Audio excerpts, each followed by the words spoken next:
Hello and welcome to 2026. This is CinemaJam, and we're gonna do a mini review of what we saw in 2025, what we like, the good, the bad, and whatever is happening this year. As always, I'm Sebastian Gomez from Austin, Texas, and my co-host. Hi, Sebas. Hi, everyone. This is Pablo Vélez. This day is from Medellin, Colombia, but pretty soon I'll be again from Montreal, from Canada.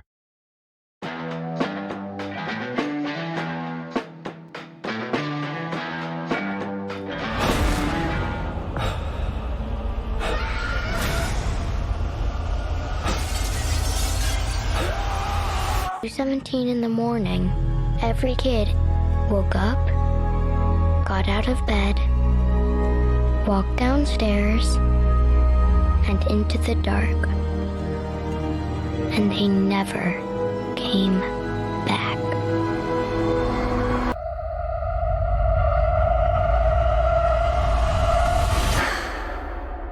Let me in, man! There's some weird shit going on out here! You keep dancing with the devil.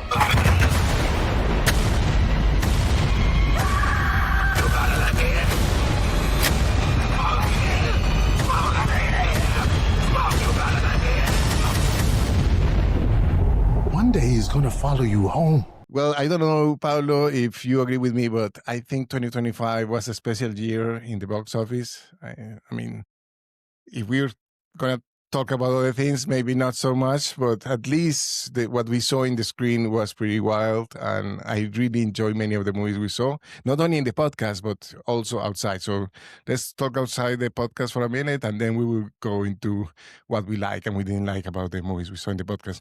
But in particular, I think I was surprised how good horror was this year. I saw several movies. I have like the three of my best dead movies were from horror, like Weapons, Sinners, Companion were pretty good movies, and I enjoy the craft making and the quality of these movies, and. And if we go also indie movies like the ones you see in Shudder or other platforms like Tubi, there are also pretty good movies over there, like smaller independent movies, but also good quality. What do you think about horror in 2025? I think it was a fantastic year for horror, Sebas. Especially, I want to highlight 28 years later, since it was a movie that the two of us that we were eagerly waiting for it for the longest time, ever since 28 weeks later. And seeing that movie in the movies in the cinema was a completely different experience, especially because it's one of those movies where you need to be fully in the experience, especially with the sound, with the surround sound. And it's been a while since I felt so much tension watching a movie, because I watched them at home and with a different sound system. But when you go to the movies, actually, it's a completely different experience, and I forgot about that. So I really, really enjoyed 28 years later. Yeah. I think I agree with you. There is something about going back to the theaters and experiencing a movie, and thanks to the podcast, we have been taking more of those chances. It's not easy with kids and family and all that, but No, at it's not. least but yeah, once in a while it's good to get that thing. I was able to watch Weapons and Sinners in the theater, and even I watched Sinners with my wife, and she really enjoyed it, and even you saw it in the plane and you enjoy it. So that Yeah, talks. but I really like that movie, but I need to see it again. So as I think it's already available on Prime in Canada or in the US.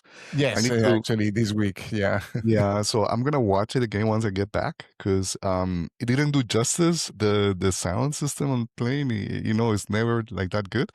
But it's an amazing movie. Like those two, I haven't seen Weapons, is in my list, so as soon as I can. But Sinners is something else. It's Yeah. very sophisticated horror, and that was nice to see. It is a mix. I think in the end, what I like about many of these movies is that they are a mix of different things and different genres. Now that you mentioned Prime, they also put The Naked Gun, the new version with Liam Neeson. I recommend it. It's not as good as the original one, but he actually does a great job of doing that serious, the same thing that Liam Neeson did. no, the I'm original sorry one. that yes, I'm forgetting his name. Leslie Nielsen. Leslie Nielsen. Yeah, Leslie Nielsen did in his time. So I still recommend it. I think it was quite funny.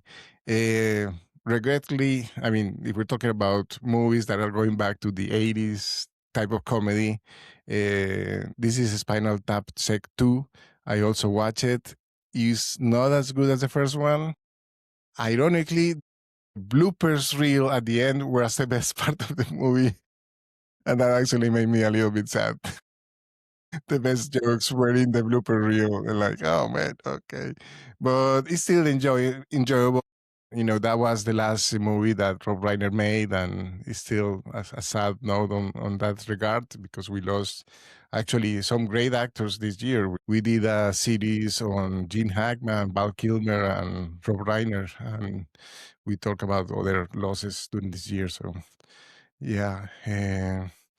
I also want to mention from outside the podcast that I really like a couple of superhero movies. I know we normally don't talk about that because you don't like them much, but I really enjoy Superman, this new interaction from James Gunn, that he has a very horror sensibility. James Gunn has made several horror movies.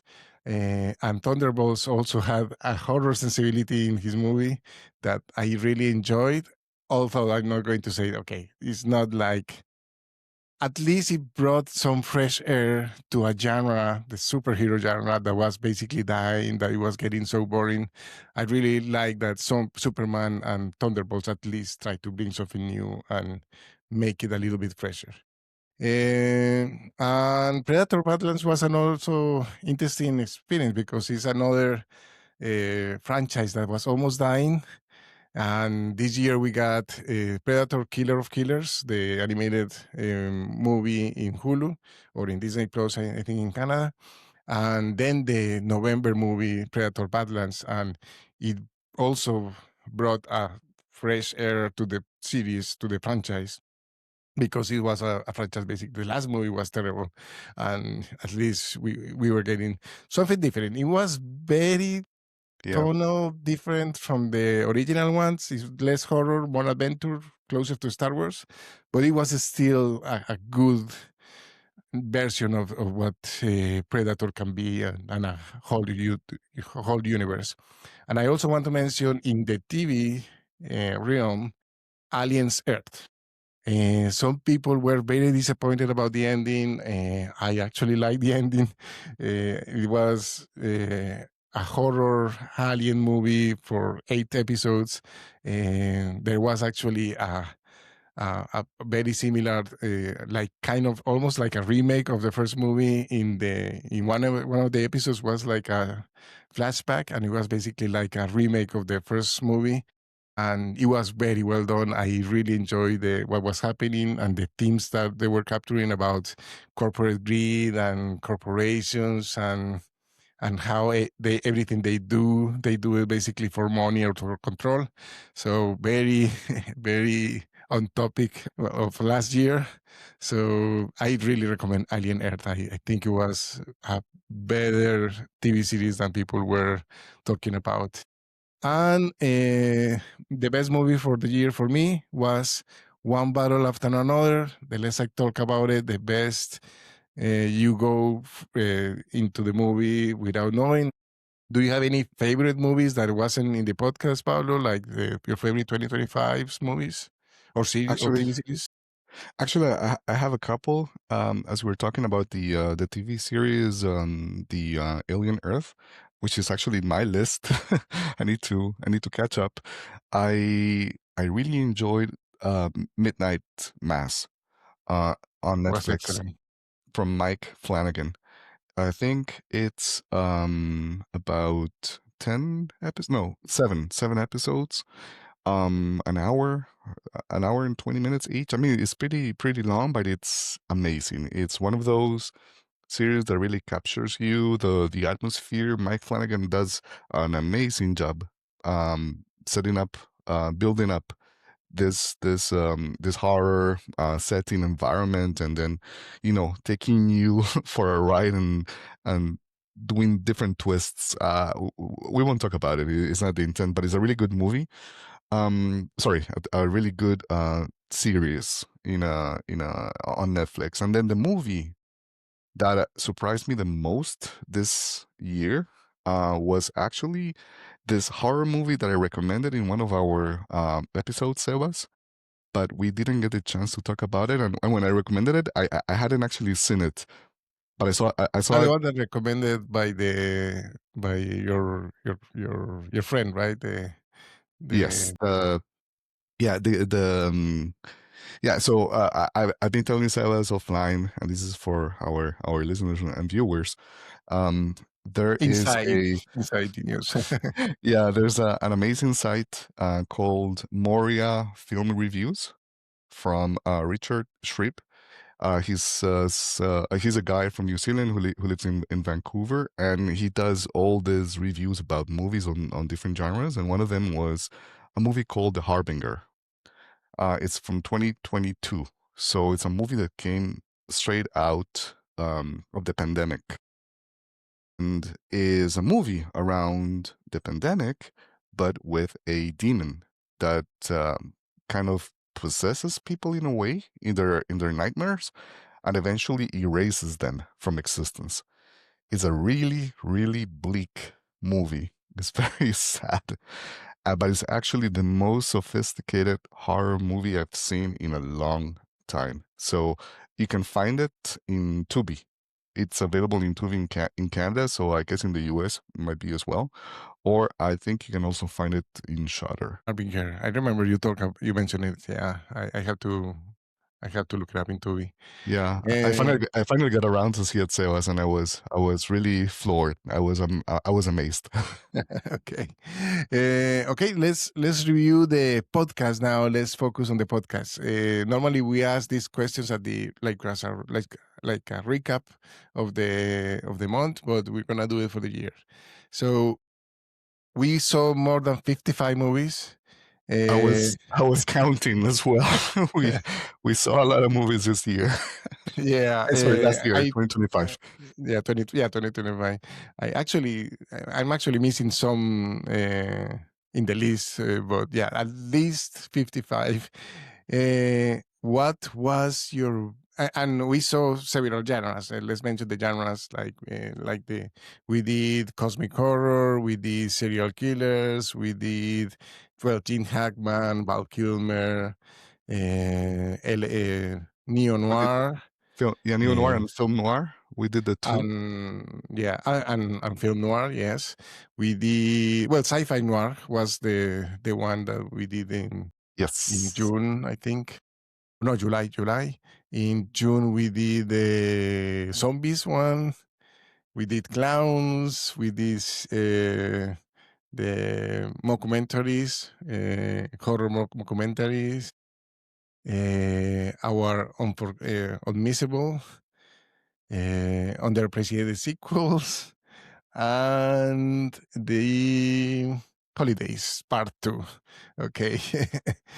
Okay, which one do you remember? Like one movie that you think was like the one that surprised you the most? I think for me, Sebas, it was LA Confidential. I had seen it like way before, like many years ago, but I didn't recall the movie. I didn't remember much about the movie. And since we did it for the podcast, I paid a lot of attention to it, to the performances from Russell Crowe, from Kevin Spacey, and Kim Basinger was amazing as the femme fatale. From my side, that was the highlight of all the movies that we saw in 2025. What about you? Well, it's kind of hard because too bad I cannot include Misery because that's 2026, because that will be the biggest surprise. I actually was surprised how much I like Santa Sangre. It was super weird, but I still enjoy it a lot in our killer clowns or whatever it was the name of that one. No, Carnival of Fear. Thank you, Carnival of Fear.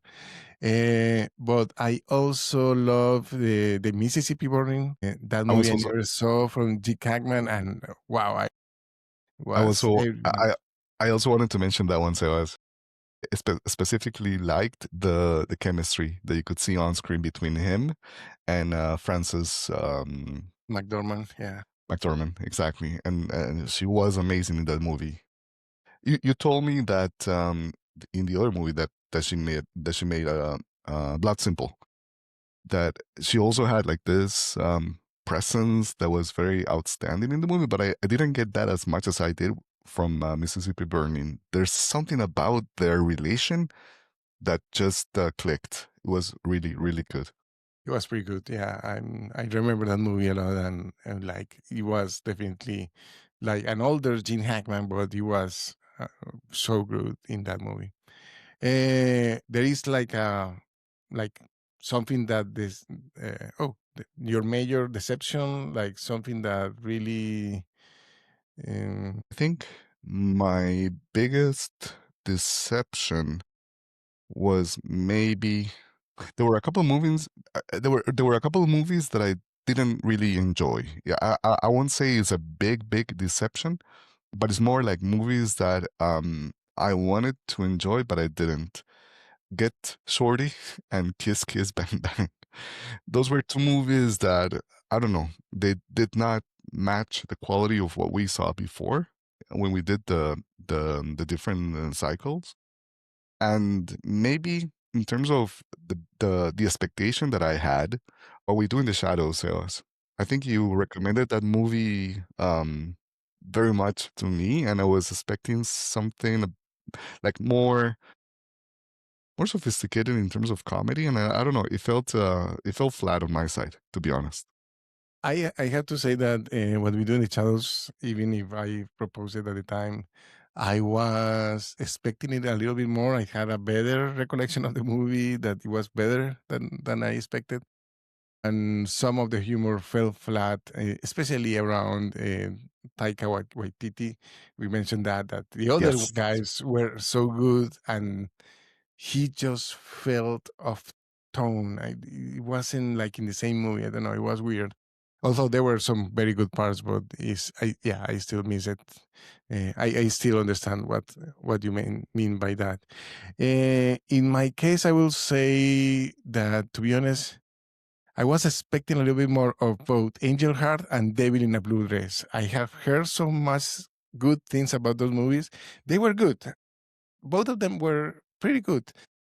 But I have heard so many reviews and so positive things about those two movies, and they just didn't click correctly with me. I mean, they had great acting, but I don't know, it was kind of like messy. I don't know if it was supposed to be like that, but yeah, they didn't click like the other noir movies that we saw, because even 13th Floor, that I criticize a lot, I actually find more satisfying than Angel Heart and Devil in a Blue Dress. In that case, was just the acting of the main character in that movie, that just felt weird. But the rest of the movie was great. So that one, for example, is not a disappointment. But Angel Heart and Devil in a Blue Dress, too much expectations, and they didn't live up to my expectations. So that's maybe something in my side. Okay, let's talk about main hero, villains, and leading ladies. Which one do you think was like the one we want to highlight from the movie? We can start with the hero, for example. Can I nominate two heroes? Yes, of course. Yeah, we can do whatever we done. It's actually from the same actor, but it's two different characters. Oh, interesting. Okay. Yeah, Nicolas Cage in adaptation. So okay, both the brothers, Charlie Kaufman and And Donald. Donald Kaufman. Donald Okay, Kaufman. that's pretty good. So That's yeah, I thought they were amazing. They were both the heroes in the movie, but from completely like different perspectives or approaches. yeah. And I think we discussed during that episode, Sebas, that that's the best performance from Nicolas Cage. I mean, he actually made us see two completely different people's like personalities, completely like unique in his performance of the two Kaufman brothers, and it was essential to the movie. I think the movie depends on him. Although we got all these amazing actors, we got Meryl Streep, for example, which is also an amazing actress. But I mean, Nicolas Cage steals the show in that one. What about you? What do you think? I think I'm gonna go with I mean, in both cases, hero and villain at the same time in the movie Unforgiven, because Clint Eastwood and Gene Hackman are both the good guys and are both the bad guys from their point of view. Like they complement each other so well because in one point one of them is the bad guy and then he becomes kind of the anti-hero at the end of the movie, and the other one is supposedly to be the sheriff, like the good guy, but he becomes like the bad guy by the end of the movie, and we're rooting for him to be basically killed. So it's interesting because that combination of both of them as heroes and villains is perfect. And I do wanna say like a bonus one that is Predator Badlands. The hero in that movie is the Predator, right? I'm forgetting the name right now. But the character has a name, and we follow him all the movie. And I was surprised how well portrayed he was because he had like he could. It didn't feel like you were watching an alien. Feel like you were watching someone. They did so. Dan Trachtenberg did such a good job of portraying him as the main character of the movie, and I was surprised at the end of the movie. And I also want to say that Frankenstein as well, that was also from a MiniJam. The monster played by, I really like the portrayal of the monster, the Frankenstein monster by Jacob Elordi. The creature is called in the IMDb. He also did a great job, and I was surprised how much I felt for him. And Victor became the villain at the end of that movie, like Victor Frankenstein, played by Oscar Isaac, in a role very similar to Ex Machina. I was thinking about that later, that he's playing basically a role very similar to Ex Machina. So, okay.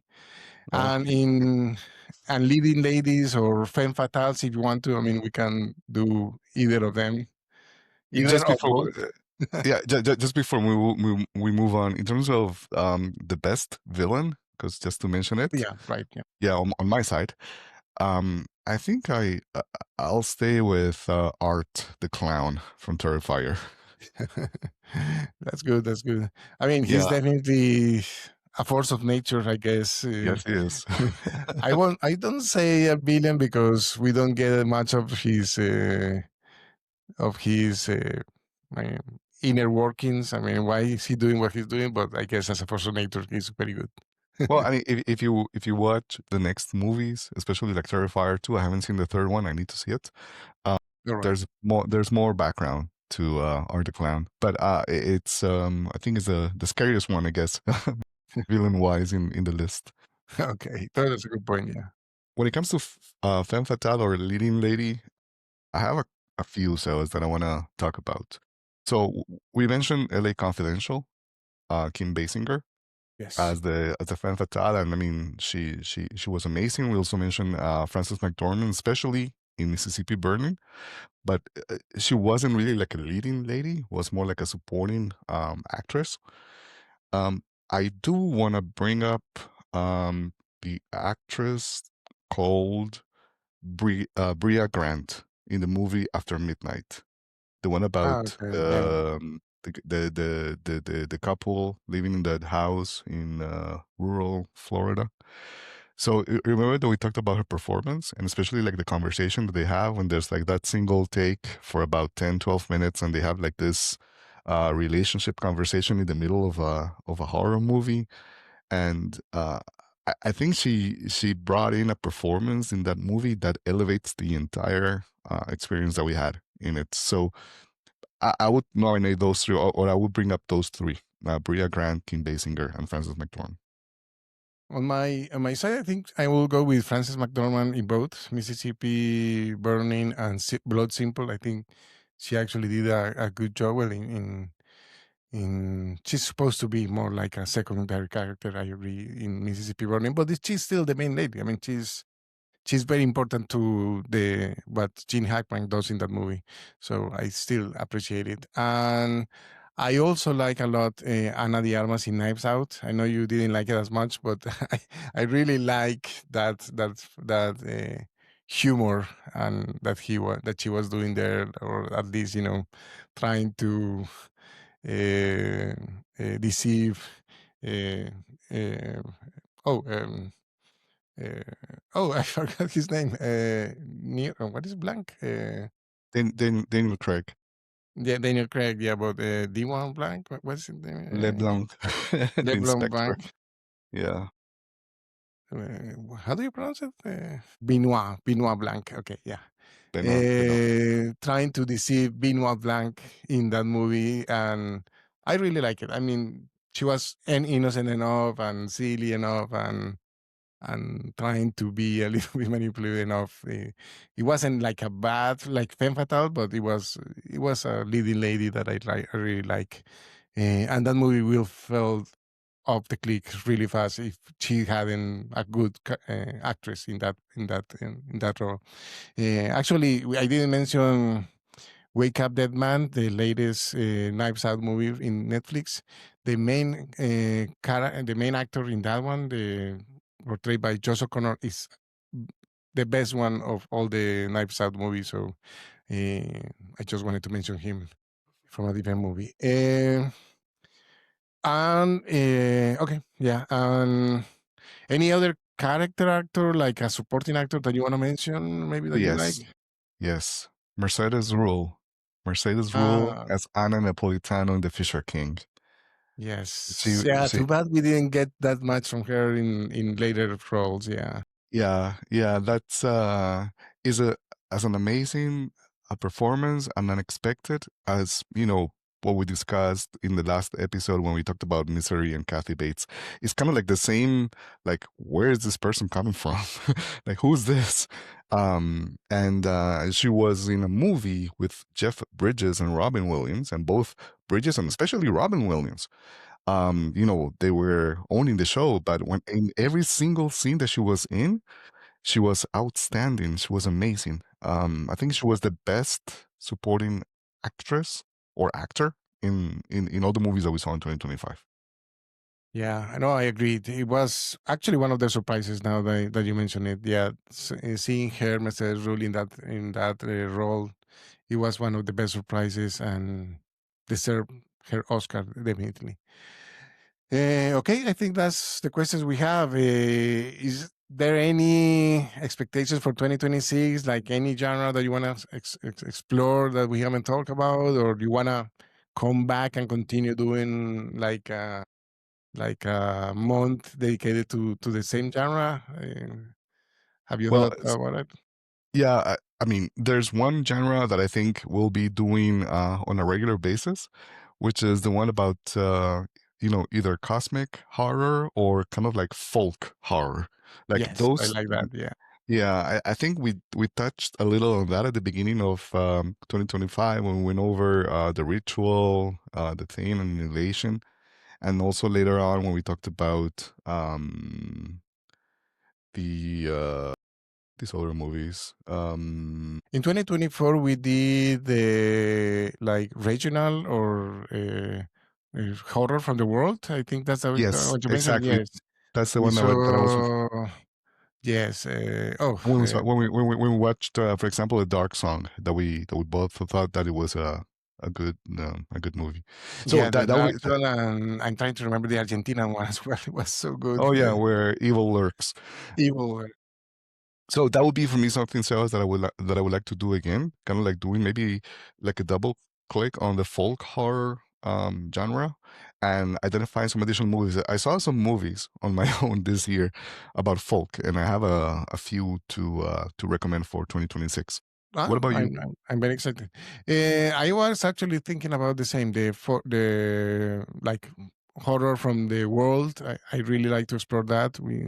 I have also seen a couple of movies from, especially Korea and Asia, are easy to get those movies here. So I have watched a couple of horror movies from those regions, like Japan, Korea, China, and well, not China, but Korea and Japan, that are pretty good, that I really like to talk about, and some from Spain and Latin America as well.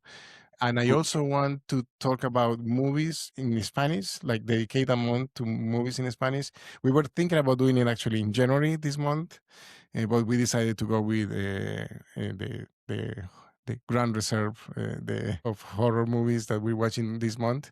But I really want to explore 1 month of Spanish movies, not necessarily horror, but general Spanish movies. Yes. That sounds great. No, that sounds great. And just before that, when you were talking about Asian horror movies, and especially like Japanese horror movies, we saw a good one, but we didn't do an episode about it.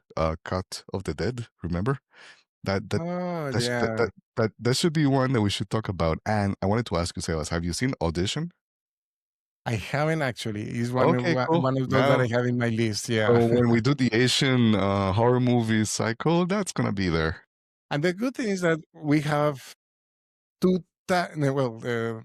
I guess 3 times the opportunity now to talk about movies, because we're doing the weekly versus as well. The So versus. Yep. yeah, I actually have one in reserve ready for the second week of January that I already put in Trello so that you can check it out. I'll check it out. Yeah. So yeah, actually, let's mention that next week we didn't do 2 versus during the last 2 weeks. We did the special about Rob Reiner and The Princess Bride as a mini jam. But next week we will be actually talking about the movie Rogue. Yeah, this is a movie. Yeah, Rogue is so actually the versus next week, Sebas, is one that is going to put 2 movies to battle around the theme of animals going amok, like attacking people.